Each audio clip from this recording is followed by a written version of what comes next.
अभी हम लोग ओम अज्ञानतिमिरान्धस्य ज्ञानाञ्जन शलाकया चक्षुरुन्मीलितं येन तस्मै श्री गुरुवे नमः।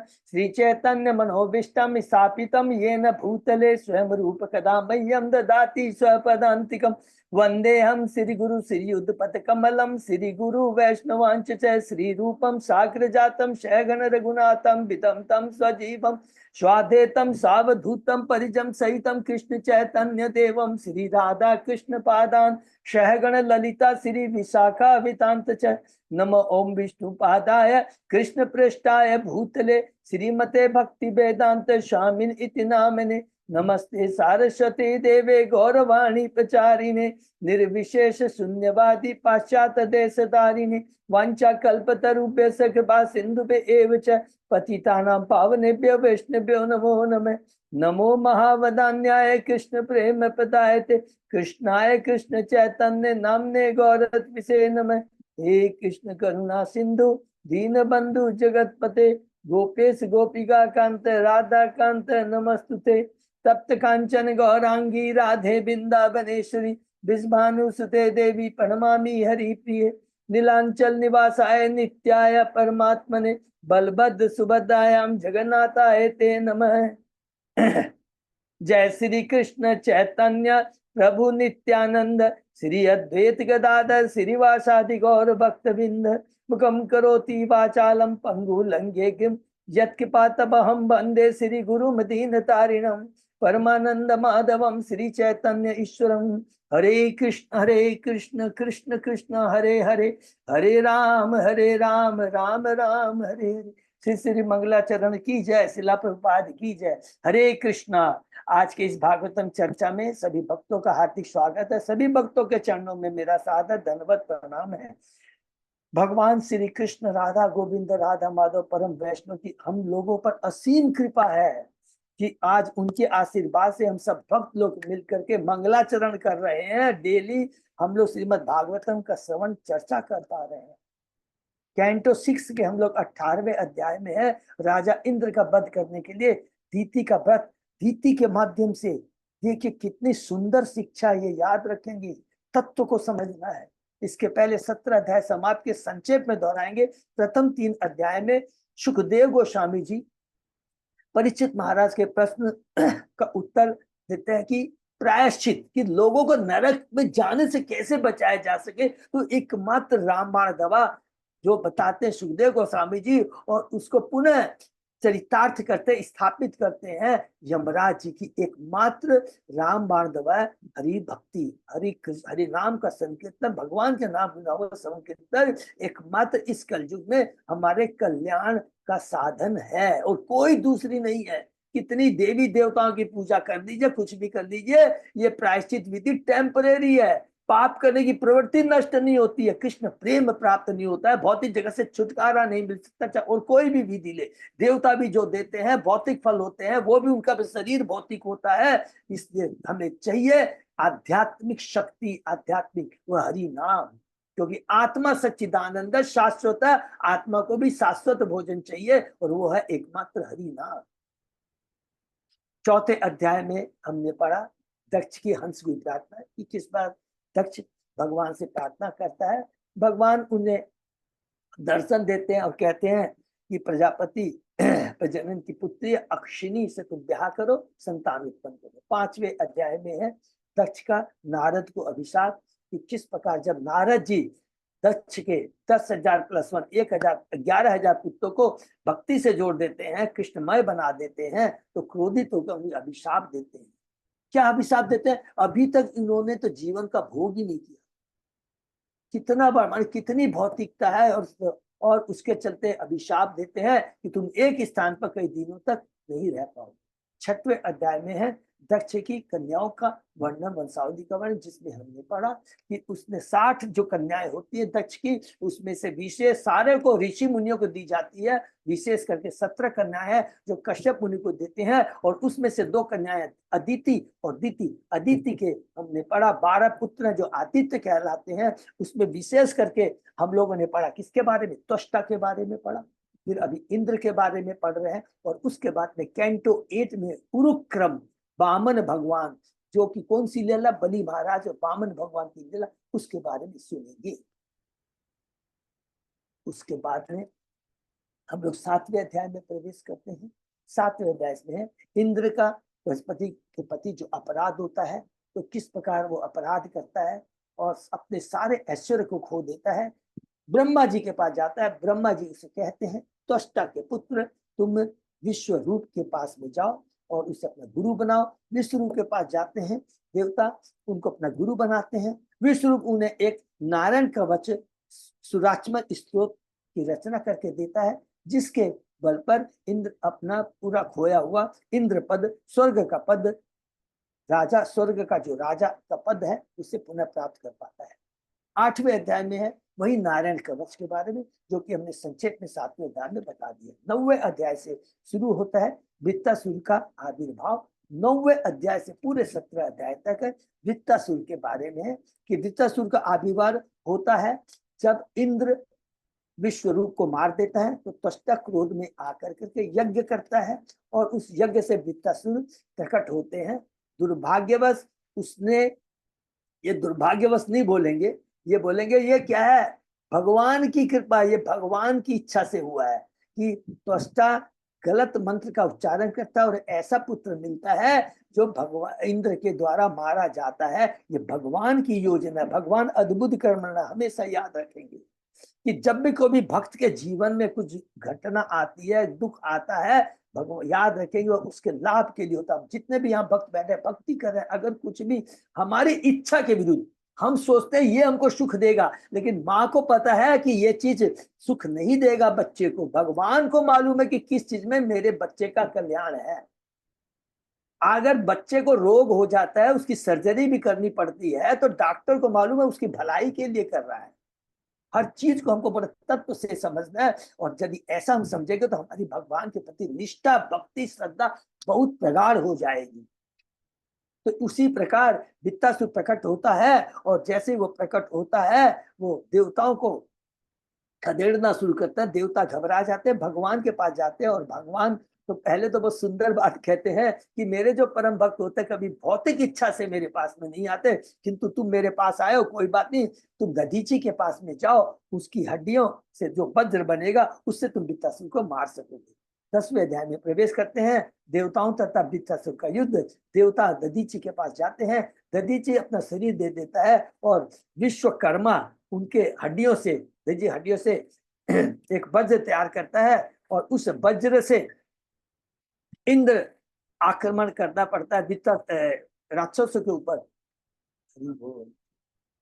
आक्रमण करना शुरू कर देता है, और सारे असुर भागना शुरू कर देते हैं, भागना शुरू कर देते हैं। उस समय में वृत्तासुर मैदान में छोटा, बहुत सुंदर बात कहता है, यशस्वी मृत्यु के बारे में बताता है कि 2 तरह की यशस्वी मृत्यु होती है। जो कृष्ण भक्ति करते हुए इस भटक जगत से वो परायण लेते हैं, और दूसरे वो होते हैं क्षत्रिय, जो युद्ध में पीठ न दिखा कर करके युद्ध करते हुए शरीर को त्याग देते हैं, तो उनको क्या मिलता है, स्वर्ग मिलता है।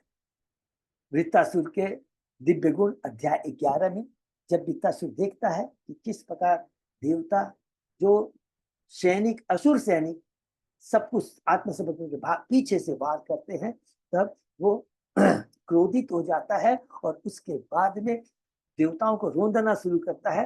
तुरंत इंद्र अपना गदा उठाता है, वज्र नहीं गदा उठाता है, लेकिन वृत्तासुर बड़े बाएं हाथ से उसको आसानी से पकड़ता है, और उसी गदा से ऐरावत जिस पर इंद्र बैठे हुए थे, ऐरावत सहित इंद्र को जमीन पर गिरा देता है। तो इंद्र को कहता है कि अब उठो, और कहता है कि ये तुम्हारा गदा तो निष्फल हो गया है, लेकिन ये भगवान का जो वज्र है, जो भगवान की शक्ति इसमें समाहित है, जो कि भगवान के शुद्ध भक्त की हड्डियों से बना है, ये कभी निष्फल नहीं होगा। बहुत कुछ कहता, बहुत दिव्य ज्ञान देता है, लेकिन इंद्र हिम्मत नहीं करता, उसको विश्वास नहीं है। देखिए कितना भौतिकता से वो ग्रस्त, अपने गदा पर विश्वास था जो उसे धोखा दे गया, लेकिन भगवान के द्वारा बताए गए वज्र जो उसे प्राप्त उस पर विश्वास नहीं है। 12वें अध्याय में प्रवेश करते हैं। वृत्तासुर की यशस्वी मित्री बहुत सुंदर है कि इसमें हमने पढ़ा कि किस प्रकार जब वृत्तासुर उकसाता है इंद्र को, लेकिन कोई फर्क नहीं पड़ता है, तब अपना त्रिशूल फेंकता है। इस बार इंद्र वज्र उठाता है, त्रिशूल को काट देता है और वृत्तासुर की एक बाहु को भी काट देता है। लेकिन वृत्तासुर महान शक्तिशाली, भगवान पर आश्रित है, अपने एक हाथ से लड़ता है और इंद्र का वज्र को गिरा देता है। इंद्र लज्जित हो जाता है, पुनः उसे उठाने के लिए कहता है। बहुत सुंदर सुंदर शिक्षाएं, बहुत दिव्य शिक्षाएं हैं इंद्र को देता है। इंद्र प्रभावित हो जाता है। उसके बाद में वो वृत्तासुर की दिव्य शिक्षा से प्रेरित होकर के अपना वज्र उठाता है, वृत्तासुर का दूसरा भी हाथ काट देता है। और उसके बाद में वृत्तासुर इंद्र को पूरा निगल जाता है, लेकिन चूंकि इंद्र के पास नारायण कवच रहता है, उसके चलते वह उसके वृत्तासुर के पेट से बाहर निकलता है और अपने वज्र से वृत्तासुर की गर्दन को काट देता है, जिसको काटने में उसे 1 साल 365 दिन लगते हैं। और उसके बाद में वृत्तासुर शरीर को छोड़कर, इस भौतिक शरीर को छोड़कर करके वो भगवान की, उसकी आत्मा एक दिव्य ज्योति के रूप में भगवान के धाम चली जाती है। हरि बोल। 13वें अध्याय में वृत्तासुर के ब्रह्म हत्या से पीड़ित इंद्र, बहुत छोटा सा अध्याय जिसमें हमने बताया किस प्रकार पुनः इंद्र को ब्रह्म हत्या का पाप लगता है। किस लिए? तो जिसने वृत्तासुर परम भक्त को मारा है, परम वैष्णव को मारा है, और उसके चलते वो ब्रह्म हत्या उसका पीछा करती है और 1000 वर्षों से इधर उधर भागता रहता है। अंत में वो मानसरोवर में जाता है जहाँ पर माता लक्ष्मी रहती है, उनके सच्चे 1000 वर्षों तक रहता है, ध्यान करता है। और उसके बाद में ऋषि मुनि उसके लिए यज्ञ करते हैं और ब्रह्म हत्या से उसे मुक्ति मिलती है। हम लोग 14वें अध्याय में प्रवेश करते हैं। जब वृत्तासुर की मृत्यु हो जाती है तो पुनः परीक्षित महाराज एक प्रश्न करते हैं। प्रश्न क्या करते हैं कि वृत्तासुर जैसा असुर परम भक्त कैसे बने? ये भगवान की लीला, कितना सुंदर सीक्वेंस है। उसके उत्तर में सुखदेव गोस्वामी जी चित्रकेतु की कथा सुनाते हैं कि भगवान का परम भक्त है, उसके कोई पुत्र नहीं है। अंगिरा मुनि की कृपा से उसे पुत्र की प्राप्ति होती है, लेकिन उनकी जो रानियां थी 99,999 रानियां, केवल एक रानी को पुत्र हुआ था। अंगिरा की कृपा से 1 करोड़ रानियां है, तो 99,99,999 जो भी रानियां थी, ईर्ष्यावश उसे जहर देकर के मार देती है। राजा रानी और महल के सभी लोग पश्चाताप करते हैं, विलाप करते हैं। तभी अंगिरा मुनि वहां आ जाते हैं। किसके साथ आते हैं? बहुत सुंदर याद है कि नारद मुनि के संग में आते हैं। अध्याय 15 में प्रवेश करते हैं और उनकी आध्यात्मिक चेतना को जगाते हैं और कहते हैं ये संसार असार है, इसमें कोई सार नहीं है, सुख नहीं है। जो कुछ भी हम आकर करके प्राप्त करते हैं यह अस्थायी है और ये मृत्यु के साथ ही समाप्त हो जाती है। उसे दिव्य चेतना प्राप्त होती है। अपने आंसू पोंछता है और कहता है कि कृपा करके मुझे उबारने के लिए ज्ञान का जीवक मेरे हृदय में प्रज्वलित करे। उसके बाद में बहुत सुंदर अंगिरा मुनि कहते हैं कि तुम्हें तो भगवान के परम भक्तों, भौतिक वस्तु की हानि के लिए इस प्रकार मिथ्या शोक मत करो। तुम्हें आत्मा की वास्तविक स्थिति पर ठीक से विचार करना चाहिए, तभी तुम अनावश्यक आसक्ति से छुटकारा पा सकोगे। हरि बोल। इस प्रकार उसे दिव्य ज्ञान प्रदान करता है। फिर नारद जी कहते हैं कि मैं तुम्हें एक अत्यंत शुभ मंत्र दूंगा, जिसका जप करने पर 7 रातों में ही तुम साक्षात भगवान संकर्षण का दर्शन कर पाओगे। 16वें अध्याय में हम लोग प्रवेश करते हैं। बहुत ही सुंदर अध्याय है कि किस प्रकार यहाँ पर नारद मुनि ज्ञान देना शुरू करते हैं। ज्ञान देने के पहले उसके पुत्र मृत हुए पुत्र को जीवित करते हैं और वो बहुत सुंदर सुंदर दिव्य शिक्षा देता है कि इस जीवात्मा का न तो कोई प्रिय है न प्रिय, और कहते हैं कि तुम मेरे वास्तव में माता पिता नहीं हो, कह करके चला जाता है। राजा गृहस्थ जीवन के उसके दिव्य कान को सुनकर करके गृहस्थ जीवन के अंधकूप से बाहर निकल के आ जाता है। उसके बाद में वो भगवान की बहुत सुंदर स्तुति करता है। सबसे पहले तो नारद मुनि उसे संकर्षण स्रोत सुनाते हैं, उसकी स्तुति करता है। 1 सप्ताह तक बिना जल पिए और उसको भगवान का दर्शन होता है और भगवान बहुत सुंदर। उसके बाद में एक ही चीज कहता है, पूरा शिक्षा में हम लोग एक ही चीज पढ़ेंगे। कहते हैं कि तुमने नारद मुनि और अंगिरा जैसे महान भक्तों से मेरे संबंध में सुना है और उस संबंध में सुनकर उनके उपदेशों का पालन किया है, इसीलिए तुम्हें मेरे वास्तव में दर्शन हुए हैं, तुम्हें विद्याधर लोक का तुम राजा बनो और उसको भोग करो बोल के भगवान चले जाते हैं। 17वें अध्याय में प्रवेश करते हैं। माता पार्वती द्वारा चित्रकेतु को साफ। उसके बाद में हमने पढ़ा कि जब चित्रकेतु विद्याधर लोक को चला जाता है, भोगता रहता है किसी कारण, ये भी क्या बताएंगे, भगवान की कृपा से, भगवान की योग माया, महामाया नहीं, योग माया की कृपा से चित्रकेतु अपराध कर बैठता है। किसके प्रति? भगवान शिव और माता पार्वती के प्रति।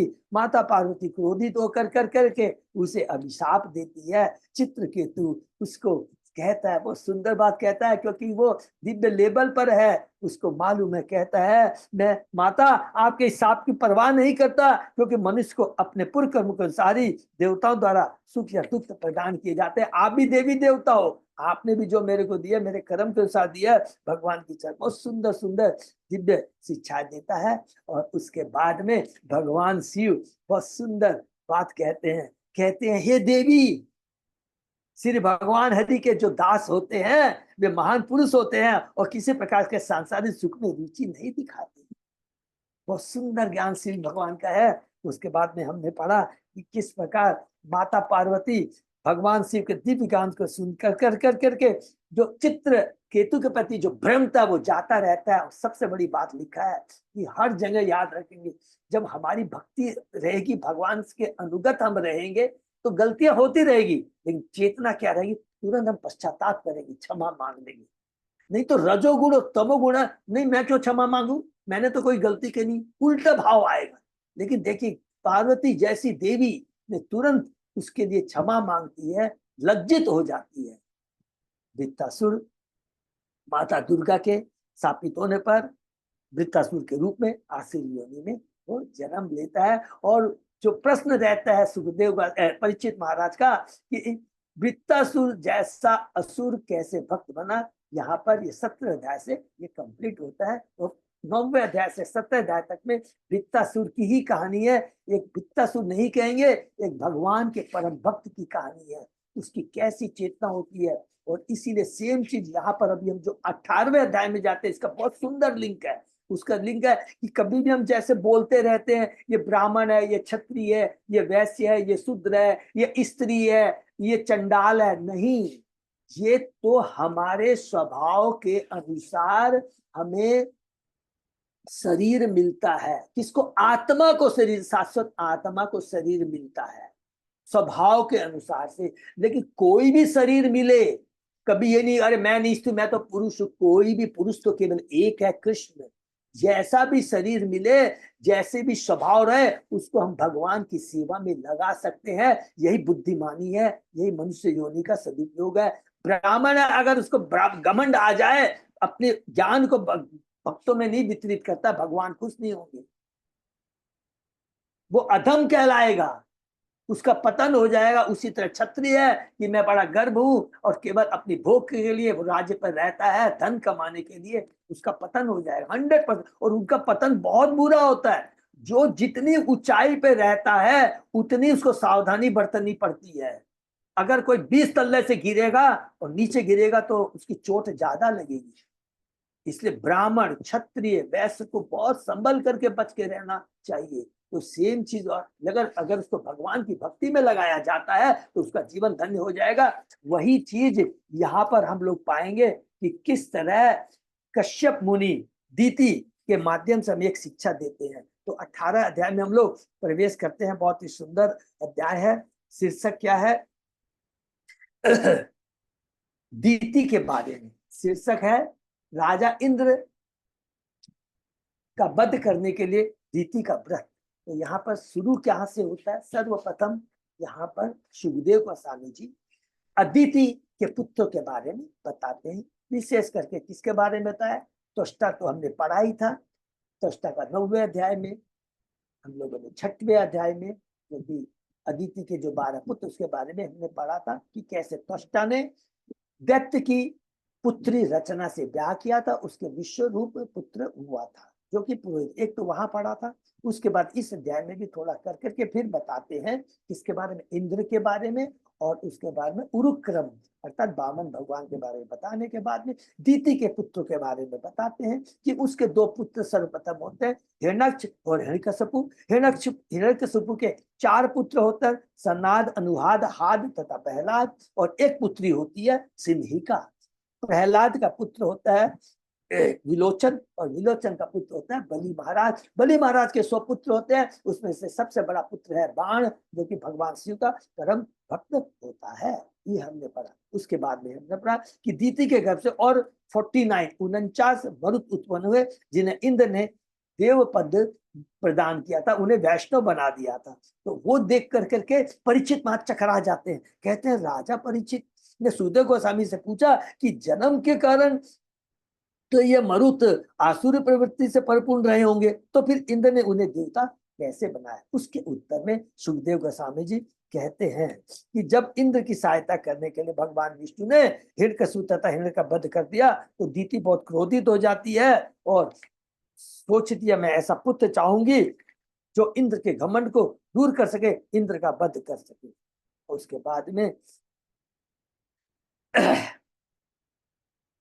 यह सोचकर अपने पति कश्यप की बड़ी निष्ठा से सेवा करने लगती है। कश्यप मुनि बहुत प्रसन्न हो जाते हैं कि मैं तुम्हारी पूजा से बहुत प्रसन्न हूं। फिर दीति से कहा, हे देवी तुम मुझसे वर मांगो। तो दीति कहती है, हे पतिदेव मुझे ऐसा अमर पुत्र दे जो इंद्र का वध कर सके। ये देखिए यहां से बहुत सुंदर पढ़ा हुआ था, इसको हमेशा पॉजिटिव वे में तत्व को समझना नहीं, क्योंकि इंद्र ने विष्णु की सहायता से मेरे 2 पुत्र हिरण्यकशिपु का वध किया है। दीति की यह प्रार्थना सुनकर कर करके कश्यप मुनि अत्यंत दुखी हो जाते हैं। कश्यप ने सोचा, ओह मैं अब भौतिक सुख के प्रति अत्यधिक आसक्त हो जाता हूं। यहाँ पर 2 चीज बताया गया। एक, भौतिक माया इतनी प्रबल है, 3 गुणों का प्रभाव इतना प्रबल है, किसी को भी भ्रमित कर सकता है। इवन हम ब्रह्मचारी हो या भक्ति में हो, चाहे कोई गृह मेधी हो, किसी को भी भ्रमित कर सकता है। कैसे? सबसे बड़ा एग्जाम्पल हम लोग ने विश्वामित्र के बारे में पढ़ा है, भगवान शंकर के बारे में पढ़ा है, और यहाँ किसके बारे में पढ़ रहे हैं? कश्यप मुनि के बारे में पढ़ रहे हैं। परम साधु है, याद रखेंगे कश्यप मुनि परम साधु है, और वो अपनी गलती को स्वीकार करता है। अर्थात ये भगवान की योग माया के माध्यम से हम बद्ध जीव को एक शिक्षा मिल रही है कि देखो कि कश्यप जैसा मुनि भी किस प्रकार एक अपने पति की पत्नी के भ्रम में आ जाता, आसक्त हो जाता है, और कहता है, ओह मैं अब भौतिक सुख के अत्यधिक आसक्त हो चुका हूं, अतः इस अवसर का लाभ उठा कर करके मेरा मन श्री भगवान की माया द्वारा अर्थात स्त्री के रूप में आकृष्ट हुआ है। माया के द्वारा मैं ठगा गया हूं, अतः मैं अत्यंत नीच हूं और अवश्य नरक में जा पड़ूंगा। ये मैन शिक्षा है। मेरी इस पत्नी ने माया के रूप में उस साधन का सहारा लिया है जो उसकी प्रकृति का अनुगामी है, अतः उसको दोष नहीं दिया जा सकता। ये बहुत इंपॉर्टेंट लाइन, दोष नहीं दे सकते। हर जीव का भगवान ने कहा कि चातुर्वर्ण बना सिस्टम गुण कर्म विभाग से, तो ये 4 वर्णों और आश्रम के बारे में बताया, लेकिन और थोड़ा आगे जाएंगे तो सब चीज देखेंगे। शेर का स्वभाव अलग होता है, हर जीव का उसके स्वभाव के अनुसार उसे शरीर प्रदान किया जाता है, तो इसलिए कभी भी दोष नहीं दिया जा सकता। करना क्या चाहिए ये चीज बताया गया कि जिसका जैसा स्वभाव है उसको उसी के अनुसार उसको हमें सुरक्षा प्रदान करनी चाहिए। ये सबसे इंपॉर्टेंट है। अपनी स्वार्थ की पूर्ति के लिए इससे अपने पति, पुत्र या भाई की हत्या कर सकती है, यह अन्यों की करा सकती है। विषयोन्मुखी प्रकृति, भौतिक सुख भोगने की प्रकृति नरक में गिरने का साधन, आत्ममुक्ति का नहीं। दूसरे शब्दों में गृहस्थ होना अत्यंत घातक है जब तक कि मनुष्य दक्ष न हो। हरि बोल, जब तक कि दक्ष नहीं हो और अपनी पत्नी की उसकी पत्नी भी उसकी अनुगामी ना हो, तो बोलते तब तक गृहस्थ जीवन में नहीं जाना चाहिए। केवल इंद्रिय तृप्ति के लिए इंद्रिय तृप्ति में जाना है तो 110% है कि गृह में यदि बनेंगे, गलती कर बैठेंगे और अगला जीवन पशु योनि का मिलना ही मिलना है। प्रहलाद महाराज इसलिए कहते हैं कि गृहस्थ जीवन में प्रवेश करने के पहले ही भागवत धर्म की शिक्षा दी जानी चाहिए। और पूरा भागवतम शुरू होता है, कहाँ से शुरू होता है? धर्म अर्थ काम मोक्ष को त्याजलि देता। पहला ही आप लोगों ने भागवतम के पहले कैंटो में पढ़ा था कि वो धर्म अर्थ काम मोक्ष को तिलांजलि देता है, रिजेक्ट कर देता है और शुद्ध भागवत धर्म को स्थापित करता है। और वो क्या है कि केवल भगवान की भक्ति, भगवान के नाम गुण लीलाओं का सेवन करता है। मात्र इंद्रिय तृप्ति के लिए पति पत्नी का संबंध उचित नहीं है। यह नरक काम होगा जो कि पशुओं में भी विराजमान है। अतः जब तक पति पत्नी दोनों ही कृष्ण भक्ति में तत्पर न रहे, उनके लिए गृहस्थ जीवन अत्यंत घातक होता है। कलयुग में पति, इसलिए कैंटो 12 में हम जब पढ़ेंगे, जो लास्ट है निरोध, उस समय हमको पता क्लियर लिखा है भागवतम में, कलयुग में पति पत्नी का संबंध विषय वासना पर ही आधारित होगा। इस पर बहुत सुंदर सुंदर शिक्षाएं यहाँ पर हमको देते हैं। फिर कश्यप मुनि सोचते हैं मैंने एक बार वचन दे दिया है, उसका उल्लंघन नहीं हो सकता। अब देखिए यहाँ पर दूसरा इंपॉर्टेंट पॉइंट है कि स्वभाव बताया, भगवान ने जितने भी जीवों को बनाया, एक चींटी से लेकर ब्रह्मा तक का, सबका अपना अपना स्वभाव होता है। उस स्वभाव को आप चेंज नहीं कर सकते क्योंकि उसके पूर्व कर्म के साथ होता है। लेकिन उसके स्वभाव को हम कैसे कृष्ण से जोड़ सकते हैं, उसको वैष्णव बना सकते हैं, चाहे वो चंडाल क्यों ना हो। याद रखेंगे। चलो, तो यहाँ पर कहते हैं कि मैंने एक बार वचन दे दिया, उसका उल्लंघन नहीं हो सकता, लेकिन इंद्र का वध योग उचित नहीं है। अतः इसके लिए मैंने एक उपाय सोचा है। तो जो परम भक्त होता है उसका उपाय सोचता है।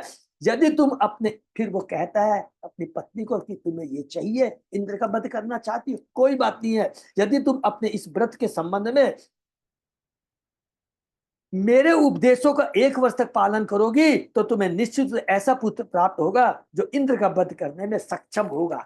किंतु देखिए, इसमें किंतु वर्ड देता है, ये तो भगवान की कृपा है, परम भक्त है, उनको मालूम है कैसे क्या करना है, कैसे उसके स्वभाव को परिवर्तन लाना है, कैसे उसको कृष्ण से जोड़ना है, दीति को। कहता है किंतु यदि तुम वैष्णव नियमों का पालन करने वाले इस व्रत में तनिक भी विचलित होगी तो तुम्हें जो पुत्र प्राप्त होगा वह इंद्र को मारने वाला न होकर इंद्र का अनुयायी होगा। हरि बोल। और ये गलती होनी होनी है क्योंकि ये भगवान की योग माया, भगवान के परम भक्त कश्यप मुनि का है। ये भगवान कश्यप के माध्यम से बताना चाहते हैं।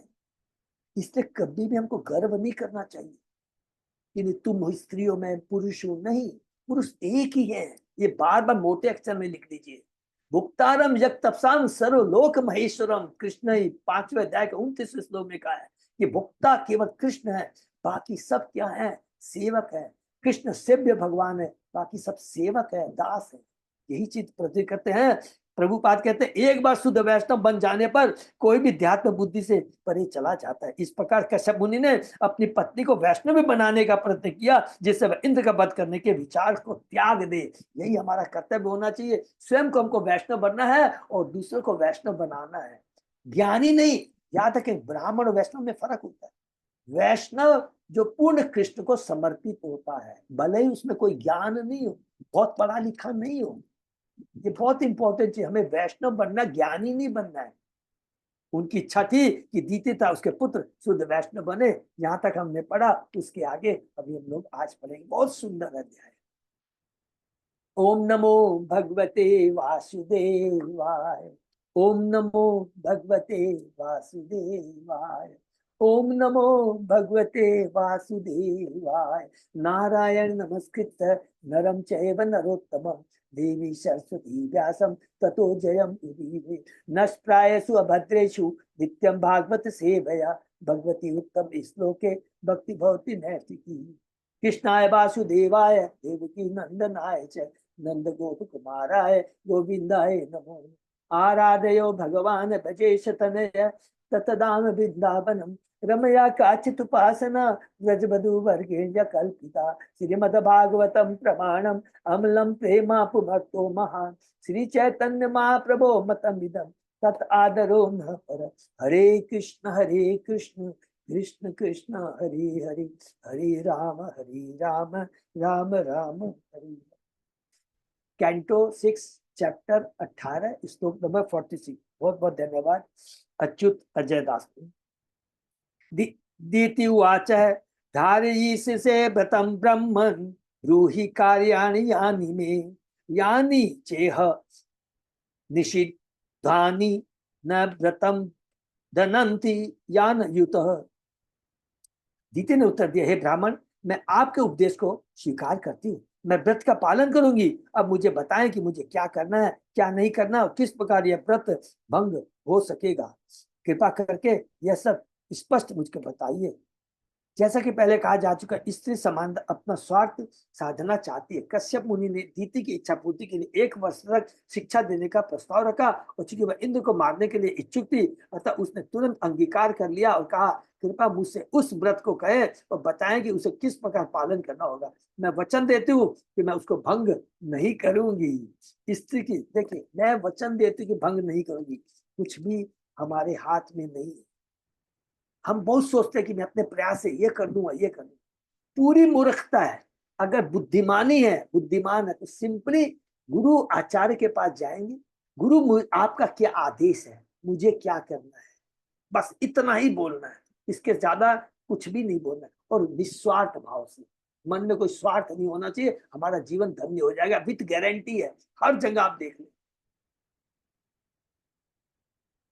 मैं इसको भंग नहीं करूंगी। स्त्री के मनोवृत्ति का यह दूसरा पक्ष है। यद्यपि स्त्री अपनी योजना पूरी करने की परम इच्छुक रहते हैं, किंतु जब कोई उसे शिक्षा देता है, विशेष रूप से जब पति शिक्षा देता है, तो निर्दोष भाव से पालन करती है। इस प्रकार उसे अच्छे उद्देश्य प्राप्ति के लिए शिक्षित किया जा सकता है। स्त्री स्वभाव से पुरुष की अनुगामी बनना चाहती है, अतः यदि पुरुष अच्छा है तो स्त्री को सत्कार्य के लिए शिक्षित किया जा सकता है। हरि बोल, एकदम अंडरलाइन कर लेंगे, कितनी सुंदर बात यहाँ पर प्रभुपाद जी कहते हैं।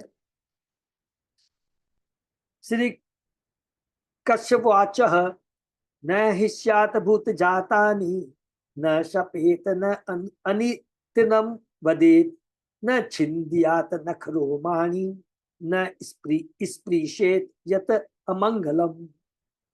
कश्यप मुनि ने कहा, हे प्रिय, इस व्रत का पालन करते समय न तो उग्र बने, न ही किसी को कष्ट पहुंचाए, न तो किसी को शाप दे, न असत्य भाषण करे, न तो अपने नाखून तथा बाल काटे, और न हड्डियों तथा खोपड़ी जैसी अशुद्ध वस्तुओं का स्पर्श करे। एक एक चीज देखिए, बहुत इंपॉर्टेंट लिखा है माताओं के लिए। देखिए, कश्यप मुनि ने अपनी पत्नी को जो पहला उपदेश दिया था, किसी से द्वेष न करना। इस संसार में सबों से द्वेष करने की प्रवृत्ति पाई जाती है, अतः कृष्ण भक्त बनने के लिए इस प्रवृत्ति पर अंकुश लगाना चाहिए। जैसा कि भागवत में कहा गया, परम निमत्सराणाम, कृष्ण भक्त सदैव द्वेष रहित होता है, जबकि अन्य लोग द्वेष में।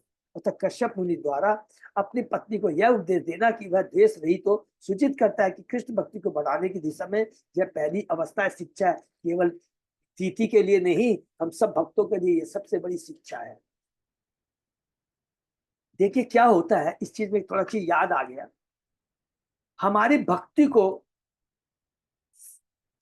सफल बनाने के लिए 3 चीज की दरकार होती है। एक बीज की, एक होती है पानी जो जल देते हैं, और एक होता है उपजाऊ जमीन।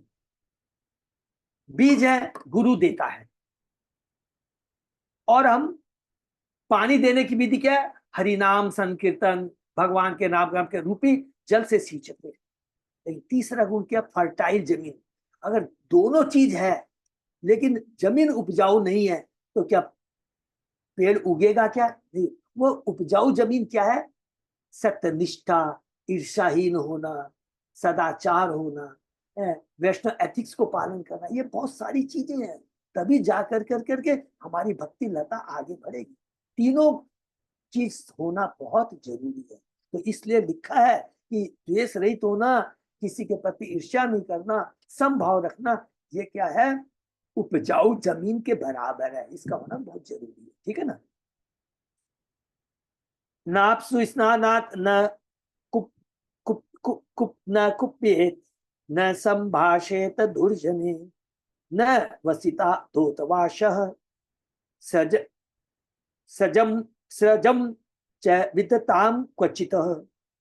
कश्यप मुनि ने आगे कहा, हे कल्याणी, नहाते समय पानी में कभी न घुसे, कभी क्रोध न करे, और न दुष्ट लोगों से कभी बोले या साथ करे, कभी भी बिना धुले वस्त्र न पहने, और पहले धारण की गई माला को कभी न पहने। सब बहुत इंपॉर्टेंट चीजें हैं, याद रखना। न उचिष्टम चंडिकान्नम शामिशम वृषलाहितम भुंजितो दक्यया दृष्टम पीवेत न अंजिला तू अप। कभी भी झूठा भोजन न खाए, देवी काली को चढ़ाया हुआ प्रसाद न खाए, और मांस या मछली मिश्रित कोई भी वस्तु न खाए। कोई भी देवी देवता को, बल्कि हमको भगवान का भोग देवताओं को देना है, देवताओं को चढ़ा के नहीं खाना है। बहुत इंपॉर्टेंट चीज है, क्योंकि देवता भी क्या भगवान के एकमात्र शक्तिशाली अंश है। काली दूध का चढ़ा प्रसाद न खाए और मांस से मछली भी कोई भी वस्तु न खावे। शुद्ध द्वारा लाई गई या शुद्ध द्वारा स्पर्श की अथवा रजस्वला स्त्री द्वारा देखी गई किसी भी सामग्री को न खाए।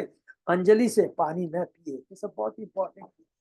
सामान्यतः देवी काली पर मांस तथा मछली से युक्त भोजन चढ़ाया जाता है, अतः कश्यप मुनि ने अपनी पत्नी को ऐसे झूठे प्रसाद को ग्रहण करने के लिए मना किया। वास्तव में वैष्णव को देवता पर चिड़ी हुई किसी भी भोजन को ग्रहण करने की अनुमति नहीं है। इसको अंडरलाइन कर देंगे। वास्तव में वैष्णव को खाली काली की बात नहीं है, इसलिए प्रभुपाद जी ने क्लियर कर दिया कि लोग गलत फायदा नहीं उठा ले। वास्तव में वैष्णव को देवताओं पर चढ़ी किसी भी भोजन को ग्रहण करने की अनुमति नहीं है। उन्हें तो भगवान विष्णु पर चढ़ा के प्रसाद को ही ग्रहण करना चाहिए। इन उपदेशों के द्वारा निषेध निषिद्धे कश्यप मुनि अपनी पत्नी को वैष्णव बनाना चाह रहे थे। हरि बोल। नो उच्छिष्टा अस्पृष्ट सलीला संध्यायाम मुक्त मूर्धजा अनर्चिता असंयत वाक ना संदिता वही चरे। तुम्हें मुंह हाथ तथा पांव धोए बिना बाहर सड़क पर नहीं जाना चाहिए। तुम्हें न तो शाम को बाल खोले हुए और न आभूषणों से सज्जित हुए बिना बाहर जाना चाहिए। जब तक वाणी का संयम न हो और शरीर ठीक से ढका न हो, तब तक तुम्हें घर से बाहर नहीं जाना चाहिए। हरि बोल, हरि बोल। बहुत सुंदर।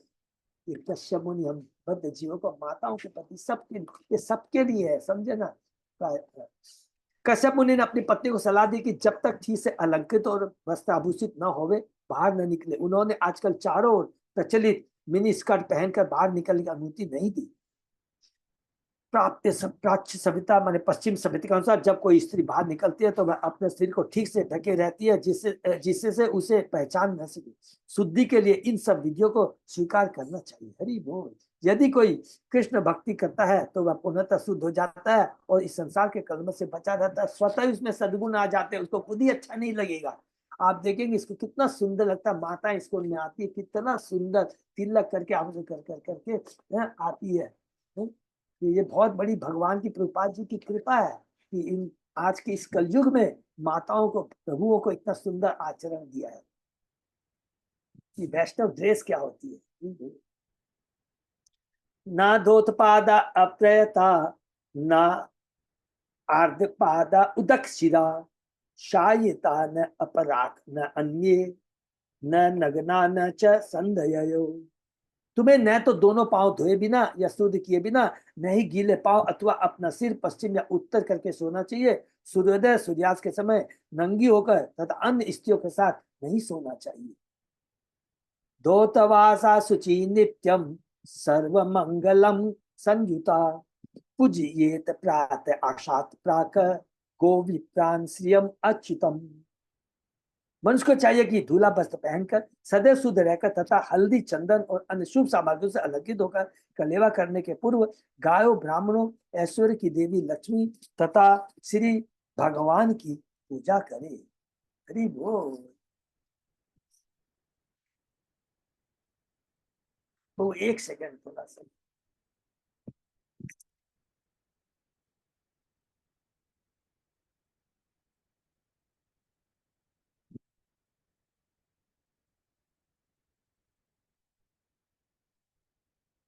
यदि किसी को गायों तथा ब्राह्मणों के साथ श्राद्ध करने तथा पूजा करने की शिक्षा दे दी जाए तो वह सभ्य बन जाता है। हरि बोल। परमेश्वर के लिए कहा जाता है और भगवान को गाय तथा ब्राह्मण अत्यंत प्रिय है। नमो ब्राह्मण देवाय गो ब्राह्मण हिताय च। दूसरे शब्दों में यह कह सकता है कि जिस सभ्यता में गायों तथा ब्राह्मणों का आदर नहीं होता उसे धिक्कार है। ब्राह्मणों का गुण प्राप्त किए बिना तथा गायों को शिक्षा प्रदान किए बिना कोई आत्म सिद्ध नहीं बन सकता।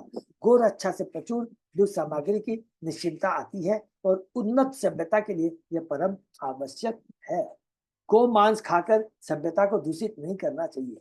जब कोई सभ्यता अग्रसर होती है तभी वह आर्य सभ्यता कहलाती है। हरि बोल। तो आर्य कौन है?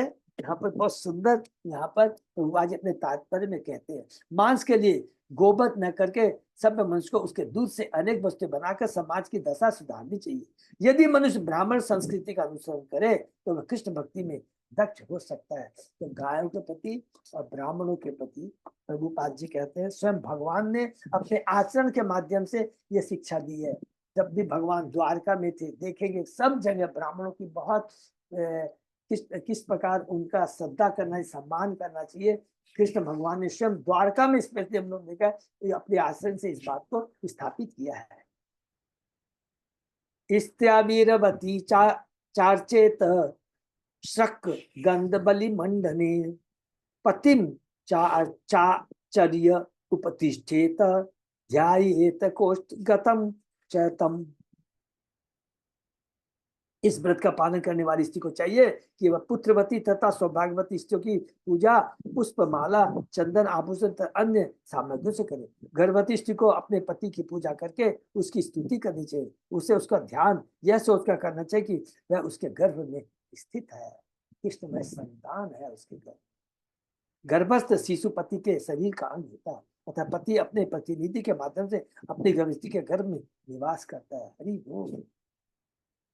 सान्वत्सरम पुंसवनम व्रत में एतत अभिप्लवतम धारयिष्यसि चेत तुभ्यम शक्रः भविता सुतः। कश्यप मुनि ने आगे कहा, यदि तुम श्रद्धा पूर्वक कम से कम 1 वर्ष तक इस व्रत में लगी रहकर इस पुंसवन अनुष्ठान को करोगी तो तुम्हारे एक पुत्र उत्पन्न होगा जो इंद्र का वध करेगा। किंतु यदि इस व्रत को करने में कुछ भी त्रुटि रह गई तो तुम्हारा पुत्र इंद्र का मित्र बन जाएगा। हरि बोल। और वही होना है, यही तो भगवान की कृपा है, यही भगवान का आदेश है। वाडम इति अभ्युपेत्य अथ अथ दिति राजन महामना कश्यपात गर्भम आधत्त दत्तम चांजो दधारशा। हे राजा परीक्षित, कश्यप की पत्नी दीति ने पुंसवन नामक शुद्धिकर्त्री विधि को करना अंगीकार कर लिया। उसने कहा, हाँ मैं आपके आदेशानुसार सब कुछ करूंगी। वह अत्यंत प्रसन्नता पूर्वक कश्यप का वीर्य धारण कर गर्भवती हुई और श्रद्धा पूर्वक व्रत का पालन करती रही। मातृशु अभिप्रायम इंद्र आज्ञाय मानद शुशुषणेना स्थान दित्तिम परिचरत कवि। सबों का सम्मान करने वाले हे राजा, इंद्र ने दीति का मंतव्य जान लिया, अतः वह अपना स्वार्थ साधने की युक्ति सोचने लगा। इस तथ्य का अनुसरण करते हुए कि आत्मरक्षा प्रकृति का श्रेष्ठ नियम है, उसने दीति की प्रतिज्ञा को भंग करना चाहा। अतः वह आश्रम वासिनी अपनी मौसी दीति की सेवा करने लगा। उसकी मौसी है ना, अदिति और दीति दोनों बहनें हैं, याद रखेंगे, इसलिए दीति उसकी मौसी हुई। और इंद्र किसका पुत्र? अदिति का है। नित्यम बनाद सुमंस फल फूल समित कुशान पत्रांकुर मृदो अपच काले काले काले काल उपाहरत। इंद्र प्रतिदिन जंगल से फूल फल कंद तथा यज्ञ के लिए समिधा लाकर अपनी मौसी की सेवा करने लगा। वह उचित समय पर कुछ पत्तियां, कलियां, मिट्टी तथा जल भी ले आता था। देखिए कितना बड़ा उपाय है, क्योंकि पहला कंडीशन क्या किया है कश्यप मुनि ने, किसी से ईर्ष्या नहीं करोगी, कोई नहीं करोगी। अब इंद्र आया है, उसी को मारने का प्लान कर रही है, लेकिन कंडीशन क्या है कि उससे बिल्कुल इच्छा नहीं रखोगी, करोगी। और इंद्र उसका पूरा फायदा उठा रहा है। एवं तस्या व्रत स्थाया व्रत छिद्रम हरि निप पेपसु पर्यचरत जियो मृगहा इव मृग आकृति। हे राजा परीक्षित, जिस प्रकार बहेलिया हिरण को मारने के लिए हिरण की खाल पहनकर छद्म वेश धारण करता है, उसी प्रकार से इंद्र हृदय से दीति पुत्रों का शत्रु किंतु बाहर से मित्र बनकर अत्यंत श्रद्धा पूर्वक दीति की सेवा करने लगा। इंद्र का मंतव्य दीति के व्रत के अनुष्ठान में त्रुटि निकालकर इसे धोखा देना था, किंतु साथ ही साथ वह नहीं चाहता था कि कोई उसे पहचान सके, इसलिए वह अत्यंत सतर्कता के साथ उसकी सेवा करता था।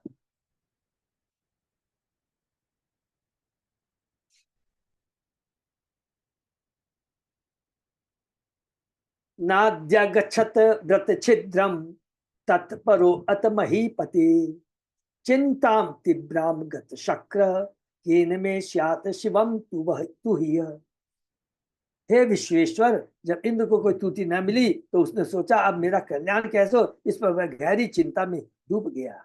अब यहाँ पर देखिए भगवान की कृपा। एक दासा तु संध्यायाम उच्छिष्टा व्रत कर्षिता अस्पृष्ट वारी अधो अंघ्रि शुष्वाप विधि मोहिता।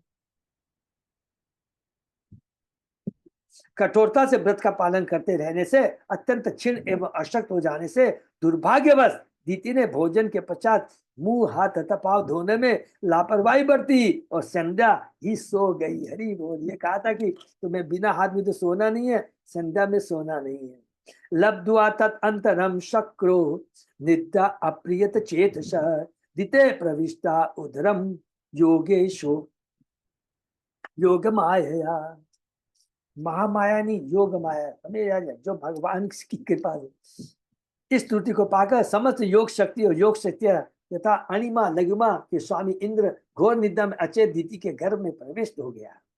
परम सफल योगी को 8 सिद्धियां प्राप्त होती है। इनमें से एक के द्वारा, जिसे अणिमा सिद्धि कहते हैं, वह परमाणु से भी लघु बन सकता है। उस अवस्था में वह कहीं भी प्रविष्ट हो सकता है। इंद्र इसी शक्ति से गर्भिणी दीति के भीतर प्रविष्ट हो गए। तो देवताओं को भी अष्ट सिद्धि प्राप्त होती है, यहाँ पर इस तात्पर्य से मालूम होता है। चकर्त सप्तदा गर्भम वज्रेण कनक प्रभम रुदंतम सप्तदा एक एकम मारोदी इति तान पुनः। दीति के गर्भ में प्रविष्ट होकर इंद्र ने अपने वज्र से चमकते हुए सोने के समान गर्भ धूल को 7 खंडों में काट डाला। इंद्र ने मत रो ऐसा कहकर प्रत्येक को पुनः 7 खंडों में काट डाला। श्री विश्वनाथ चक्रवर्ती लिखते हैं, बहुत इंपॉर्टेंट, कि इंद्र ने अपनी योग शक्ति से पहले एक मनुष्य के शरीर को 7 भागों में बढ़ा दिया और फिर मूल शरीर के 7 भागों में से प्रत्येक को काटकर कुल 49 भाग कर दिए, 7 into 7। जब प्रत्येक शरीर के 7 खंड किए गए तो अन्य जीवात्मा इन शरीरों में प्रविष्ट कर गई। इस प्रकार वे उन वृक्षों के तुल्य बन गई जिन्हें विभिन्न हिस्सों में काटकर पर्वत के ऊपर लगा दिया जाता है और वे पृथक सत्ता प्राप्त कर लेते हैं। पहला शरीर एक ही था और जब उसे कई खंडों में काटा गया तो अन्य जीवात्मा इन नवीन शरीरों में, माने जीवात्मा माने आत्माएं, उन शरीरों में प्रवेश कर गई। तम उचु पाट्यमानाते सर्वे प्राज्वल्यो नृप कीन इंद्र जिज्ञांसी भ्रातरो मरुत। हे राजन, अत्यंत संतप्त होकर हाथ जोड़कर उन्होंने इंद्र से कहा, हे इंद्र, हम तुम्हारे भाई मरुतगण हैं, तुम हमें क्यों मार रहे हो? महाभेश भ्रातर है मह्यम यूयम इति आह कौशिक अनन्य भावन पार्षदान आत्मन मरुताम गणाम। जब इंद्र ने देखा कि वे वास्तव में उसके भक्त अनुयायी हैं तो उसने उनसे कहा कि यदि तुम सचमुच मेरे भाई हो तो तुम्हें मुझसे डरने की कोई आवश्यकता नहीं है। न ममादिते गर्भ श्रीनिवास अनुकंपया बहुधा कुलीश छिन्नो द्रोणी अस्त्रेण यथा भवान। सुखदेव गोस्वामी ने कहा, हे राजा परीक्षित, आप अश्वत्थामा के ब्रह्मास्त्र से जला दिए गए थे, किंतु श्री कृष्ण आपकी माता के गर्भ में प्रविष्ट हुए तो आप बच सके। याद है ना, परीक्षित महाराज के बारे में बता रहे हैं सुखदेव गोस्वामी, उसके बारे में। उसी प्रकार ये हम लोग ने पहले कैंटो में पढ़ा था। उसी प्रकार यद्यपि इंद्र ने एक गर्भ को वज्र द्वारा 49 खंडों में बांट काट डाला, किंतु वे सभी श्री भगवान के अनुग्रह से बच गए। सकृत इष्ट्वा आदि पुरुषम पुरुषो याति साम्यताम संवत्सरम किंचित पुन्नम दित्या यत हरि अर्चित सजु इंद्रेण पश्चाशत देवा ते मरुतो अभवन व्यपोह्य मातृदोषम दोषितम ते हरिना सोमपाकृतो। श्री भगवान की उपासना करने से दीति परम पवित्र हो गई। हरि बोल। तब वे सरिया से उठी तो उन्होंने इंद्र के सहित अपने 49 पुत्रों को देखा। ये सभी पुत्र अग्नि के समान तेजस्वी थे और इंद्र के सखा थे, अतः वे अत्यंत प्रसन्न हुए। देखिए कैसे चेतना में उसके परिवर्तन आ जाता है। दीति उत्थाय ददृशे कुमारान अनलल प्रभाम इंद्रेण सहितान देवी पर्यतुष्यत अनिंदिता। भगवान की पूजा करने से दीति पुण्यता शुद्ध हो गई। जब वह बिस्तर से उठी तो उसने इंद्र समेत अपने 49 पुत्रों को देखा। ये 49 पुत्र अग्नि के समान तेजवान थे और इंद्र के मित्र थे, अतः वह अति प्रसन्न थी। सूर्य चेतना में परिवर्तन आ जाता है। अतो इंद्रम आहतात अहम आदित्या नाम भयावहम अपत्यम इच्छन्ति अचरम व्रतम एतत्सु दुष्करम। तदंतर दीति ने इंद्र से कहा, हे पुत्र, मैं इस कठोर व्रत का इसलिए पालन करी थी कि तुम 12 आदित्यों को मारने के लिए एक पुत्र प्राप्त कर सकूं। एक संकल्पित पुत्र सप्त सप्ता भवन कथम यदि ते विदितम पुत्र सत्यम कथय मामृषा। मैंने केवल एक पुत्र के लिए प्रार्थना की थी, किंतु मैं देखती हूँ कि ये तो उदास है। यह किस तरह संभव हो सका? मेरे पुत्र इंद्र, यदि तुम जानते हो तो मुझसे सच सच कहो, झूठ बोलने का प्रयास मत तो करना। अब इंद्र सही सही बात बता। टोटल चेतना में देखिए दीति के परिवर्तन आ गया। भगवान के नाम की भक्ति की शक्ति नंबर 1। दूसरा सबसे इंपॉर्टेंट पॉइंट नोट करेंगे कि उसे कश्यप मुनि जैसे परम वैष्णव भगवान उसके पति है। तो सोचिए कि उसका कल्याण होना ही होना, हर जगह कल्याण हुआ है। याद है ना, हिरण्यकश्यप भी जब उत्पन्न हुए, दीति से गलती हुई थी, लेकिन पश्चाताप किया। कश्यप ने कहा चिंता मत करो, ये दोनों का भगवान के द्वारा कल्याण होगा। बराह भगवान और नरसिंह भगवान दोनों का कल्याण किया। इंद्रिवाच अम्बते अहम व्यवसितम उपधार आगतो अंतिकम लब्धा अंतरो अच्छिदम गर्भम अर्थबुद्धि न धर्म दृक्। इंद्र ने उत्तर दिया, हे माता, स्वार्थ से अंधा होने के कारण मैंने धर्म से मुंह मोड़ लिया था। जब मुझे ज्ञात हुआ कि आप आध्यात्मिक जीवन का महान व्रत धारण कर रही है तो मैंने उसमें त्रुटि निकालने की ठानी, और जब मुझे त्रुटि मिल गई तो मैं आपके घर में प्रविष्ट हो गया और मैंने गर्भ को खंड खंड कर दिया। जब इंद्र की मौसी दीति ने बिना हिचक के इंद्र को अपना मंतव्य कह सुनाया तो इंद्र ने भी अपना मंतव्य बताया। इस प्रकार दोनों परस्पर शत्रु न रहकर उन्होंने एक दूसरे से सत्य का भाषण किया। विष्णु की संगति के प्रभाव से ऐसा होता है, इसको प्लीज अंडरलाइन कर लेंगे। विष्णु की संगति के प्रभाव से ऐसा होता है। ध्रुव महाराज भी देखिए, उसको अदरवाइज नहीं लेना। ध्रुव महाराज भी जाते हैं किसके लिए? कि मुझे अपने पितामह से भी बड़ा साम्राज्य मिले। लेकिन जैसे ही नारद मुनि का संग हुआ, उसे बस ओम नमो भगवते वासुदेव का मंत्र मिला, उसका उच्चारण किया। भगवान आते हैं, कहते हैं मैं तो कांच के टुकड़े की याचना कर रहा था, मुझे तो प्रभु आप मिल गए। इस आप नारद मुनि जैसा भक्त की कृपा से आप मिल गए और मुझे कुछ नहीं चाहिए। नहीं, शिव भागवत में कहा गया है, यस्याति भक्ति भगवती अकिंचना सर्वे गुणे तत् समासते सुधा। यदि किसी में भक्ति की प्रवृत्ति जागृत होती है, वह परमेश्वर की पूजा करके शुद्ध बन जाता है, तो उसके शरीर में निश्चित समस्त श्रेष्ठ गुण स्वतः प्रकट होते हैं। विष्णु पूजा के स्पर्श से दीति तथा इंद्र दोनों शुद्ध हो गए। विष्णु की पूजा के स्पर्श से भगवान का नाम, भगवान का गुण, भगवान की लीला, ये सारी चीज भगवान से अभिन्न है। हम भगवान के नाम रूप लीलाओं का श्रवण कीर्तन स्मरण करते हैं, वो भगवान से अभिन्न है।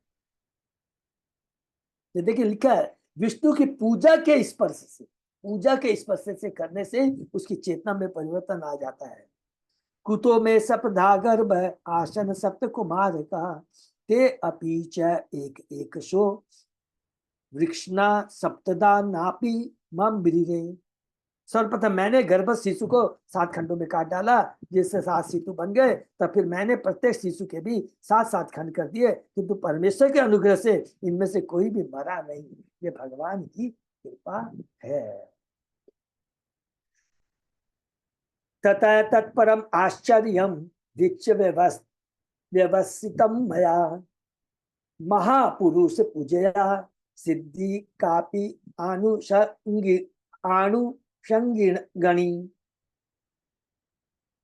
हे माता, अब मैंने देखा कि 49 फुट जीवित है, तो मुझे परम आश्चर्य हुआ, मुझे विश्वास हो गया ये आपके द्वारा विष्णु उपासना के लिए की गई नियमित भक्तिपूर्ण सेवा का ही आनुषंगिक फल है। हरि बोल। अनुषंगी नहीं, बहुत इंपॉर्टेंट, इसको अंडरलाइन कर लेंगे कि मुझे भक्ति के उस भक्त भगवान का उसे पूरा विश्वास हो गया कि ये भक्ति सेवा का ही आनुषंगिक फल है। भगवान विष्णु की सेवा में संलग्न व्यक्ति के लिए कुछ भी आश्चर्यजनक नहीं है। यह वास्तविकता भगवद गीता में कहा है, यत योगेश्वर कृष्ण यत पार्थ धनुर्धर तत् श्री विजय विभूति द्वारा निमित्त। हरि बोल। नीति नीति माने सब कुछ, जहां योगेश्वर कृष्ण है और जहां अर्जुन है, वही शाश्वत लक्ष्मी, समस्त ऐश्वर्य, विजय, विलक्षण शक्ति तथा नीति है। नीति मति, नीति सब कुछ ऐसा, नीति माने जहां कृष्ण है वहां ही सब कुछ है, जो कि सब कुछ कृष्ण से ही आता है। योगेश्वर श्री भगवान है जो अपनी इच्छा से जो भी चाहे कर सकते हैं, वह प्राप्ति परमेश्वर की सर्वशक्ति में। योगेश्वर श्री भगवान है जो अपनी इच्छा अनुसार जो भी चाहे कर सकते हैं, यह प्राप्ति परमेश्वर सर्वशक्तिमता है। ईश्वर को प्रसन्न कर लेने वाले के लिए कोई भी उपलब्धि आश्चर्यजनक नहीं, उसके लिए सब कुछ संभव। हरि बोल। तो यहाँ पर हम लोग विराम दे सकते हैं। प्रभु बहुत सुंदर है। अजय पोदार प्रभु, नेक्स्ट डे कंप्लीट करें। हरे कृष्णा प्रभु जी, दंड प्रणाम। धन्यवाद, प्रणाम माता जी। ये विराम देते हैं प्रभु जी, नहीं तो फिर धन्यवाद। तो यही विराम, फिर कल कर लेंगे, कल का नया चैप्टर चालू कर देंगे। हाँ, कल फिर नया चैप्टर चालू करें, क्योंकि बहुत अच्छी चीज है इसके लिए। तो है तो ये बहुत सुंदर शिक्षा है। शिक्षा आज यहाँ क्या है कि सिंपल एक ही चीज है, अगर हमको किसी में परिवर्तन लाना है, हम सोचेंगे अपने ज्ञान से इसको ये दे देंगे, दंड देंगे, ये करेंगे, ये कुछ नहीं चलेगा। अगर किसी की भौतिक कलुषित चेतना को शुद्ध चेतना में लाना है, कोई भी भौतिक विधि काम नहीं करेगी। इसको बोल्ड अक्षर में लिख लीजिए।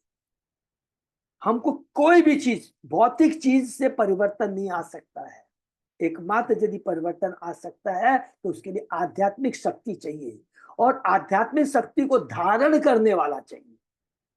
तो जो गुरु होता है, आचार्य होता है, जो परम वैष्णव होते हैं, वे भगवान के शक्त्यावेश अवतार होते हैं। भगवान से शक्ति प्रद उनको मिलती है। शीला प्रभु शक्तावेश अवतार है, व्यास देव जी शक्तावेश अवतार है। तो भगवान शक्ति देते हैं। नहीं तो एक 70 साल का बूढ़ा इतना बड़ा दिव्य कार्य कर सकता है? सोचिए, नहीं कर सकता। व्यास देव जी ने कितने पुराण लिखे, कितने उपनिषद लिखे, महाभारत लिखा, लेकिन क्या है, वो भगवान की शक्त्यावेश अवतार, नारद जी की कृपा है, और उससे उन्होंने क्या लिखा? भागवतम लिखा। तो हमेशा सब कुछ ये समझना चाहिए, कृष्ण की कृपा है, कृष्ण की कृपा है। और कृष्ण कृपा मूर्ति, कृष्ण कृपा की मूर्ति है हमारे इस्कॉन संस्थापक शिला प्रभुपाद, उनकी इसकी कृपा से इतना ये। इसलिए हमेशा हमेशा सदगुरु के चरण पे गुरु को ग्रहण करना बहुत जरूरी है। हमारी याद रखेंगे, हम सब लोग जो है ना, हलदर स्वामी महाराज ने कहा, कोई भी एक दूसरे, हम लोग शिक्षा गुरु नहीं है। हम लोग कौन है? पथ प्रदर्शक है एक दूसरे के। हमेशा कभी भी किसी को शिक्षा गुरु नहीं बोलना है, ये इंपॉर्टेंट नोट करके रख लेंगे। हम सब एक दूसरे के पथ प्रदर्शक है। शिक्षा गुरु तो हमारे समझ लीजिए कुछ भी कहिए, शिक्षा गुरु, दीक्षा गुरु एक अलग होता है, शिक्षा गुरु अलग होता है, पथ प्रदर्शक अलग होता है। ठीक है ना? तो उनका भी अनुसरण करेंगे, अनुकरण नहीं, अनुसरण करेंगे तो हमारा जीवन धन्य हो जाएगा, और कोई चीज की दरकार नहीं है, और हम लोग निर्भय हो जाएंगे। तो यही चीज है। यहाँ पर देखिए कितना सुंदर नीति में परिवर्तन। कौन है जिसने असुरों को जन्म दिया? खाली नीति ने। लेकिन उसकी चेतना में कैसे परिवर्तन आ गया? कारण क्योंकि कश्यप मुनि जैसा महान भक्त उसका पति है। हरे कृष्ण। ये पे विराम देते हैं। अर्थात संक्षेप में यही है, कभी भी अभक्तों का संग नहीं करना चाहिए। हरे कृष्ण। ये पे विराम। किसी का कोई प्रश्न है तो पूछ सकते हैं। हरि बोल। अजय पोदार प्रभु, एक दो चीजें थोड़ा सा, मैं आज तो समय नहीं है, फिर बात करेंगे। जो हमारे बहुत इच्छा है, जो इच्छा माने कि हमारा ये अब कर्तव्य बन जाता है कि अब हम लोग एक तो जीवन जिज्ञासा करें, तो जो भी 7-8 जन का जो रजिस्ट्रेशन हुआ है ना प्रभु, तो उसका भी हम लोग एक समय निकाल के या तो 28 तारीख को कर सकते हैं या 3 अगस्त को कर सकते हैं। और अगर एकदम करेंगे प्रभु जी जुलाई के बाद ही। हाँ, जुलाई के बाद, इसीलिए मैंने कहा कि सॉरी, मेरे को याद आ गया। अच्छा, क्योंकि 31 जुलाई तक नहीं कर सकते हैं, क्योंकि हमारे प्रभु चार्टर अकाउंटेंट है, और 31 July is the last date for filing individual returns, ये है, तो प्रभु बहुत बिजी रहेंगे, तो हम लोग 3 अगस्त ही मोटा मोटी फाइनल कर सकते हैं। ठीक है ना, तो हम लोग करेंगे। ठीक है ना, ये बहुत अच्छा है। सब लीडर, सब जितने लोग आ सकते हैं आएंगे, तो उससे क्या, जो नए भक्त जुड़ने वाले हैं उनको बहुत प्रोत्साहन मिलेगा है, और ये भी बहुत अच्छी प्रीचिंग का मौका है हम सब। हरे कृष्ण। यहीं पे विराम देते, बहुत बहुत धन्यवाद सब। कृष्ण प्रभु जी, आज मेघना आपसे बात करेगी। ओ हरी बोल। अच्छा, वो मीनू माता जी ने भी याद दिला दिया मेरे को कि मीनू माता जी देखिए ये अच्छी भक्ति कर रही है। आज हमारी जो उनकी बिटिया मेघना, उसके ससुराल वाले बहुत उत्सुक है, प्रोत्साहित है भक्ति बीज क्लास खोलने के लिए अपने घर। हरी बोल। बहुत बहुत धन्यवाद माता, thank you so much Meenu माता जी। अवश्य मेघना से बात कर करके हम लोग प्रोग्राम को सजा लेंगे। हरे कृष्णा। यही तो विराम। बहुत बहुत धन्यवाद। आपका सेशन में विराम देते हैं।